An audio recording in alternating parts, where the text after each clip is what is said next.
Hi, my name is Phyllis Deane, and today I'm going to read to you a message to the sailors and Marines of the Department of the Navy. It was given by the Honorable Hansford T. Johnson, the Acting Secretary of the Navy, in remembrance of September 11, 2001. The reason why I chose this particular piece was in order to remember all of those who gave their lives on September 11, 2001. And I also wanted to read it in order to remember those service members who gave their lives after that fateful day in pursuit of securing a safer world for us to live in today. And last, I wanted to read this in order to remember and to never forget how blessed I am to have my family and to live and to serve in the United States of America. Throughout our history, certain images become ingrained in our minds.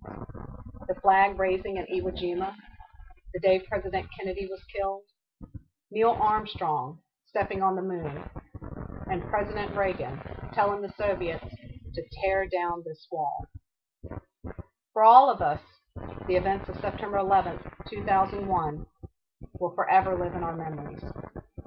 We shall never forget the images of planes flying into the World Trade Center, or the smoke rising from the Pentagon. We shall never forget the courage and compassion of men and women racing into burning buildings to save the innocent, or those heroes who died in that Pennsylvania field.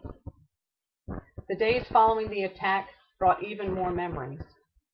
We shall never forget the image of a boy leaving flowers outside of the American Embassy in Moscow. We shall never forget the candlelight vigils held in India and Bangladesh. Thousands of Germans marched at Brandenburg Gate. 100,000 Canadians gathered in Ottawa. Jordanian women gathered to pray. They were all sharing in our sorrow. There's no doubt that the horrific acts of a few were surpassed by the heroic acts of many.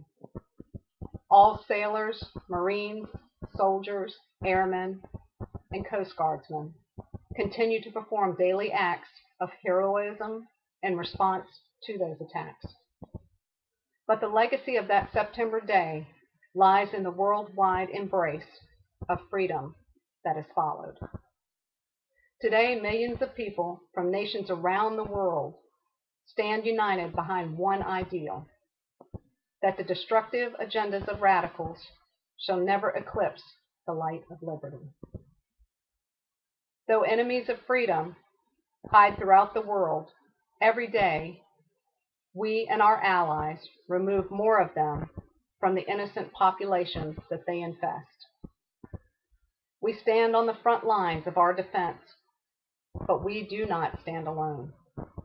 Forces from Britain, Poland, and many other nations stand beside us, and the American public stands beside us.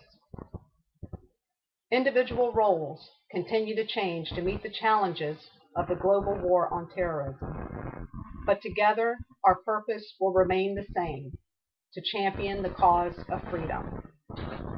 Our Commander-in-Chief set our course when he said, "We will not waver. We will not tire. We will not falter. We will not fail."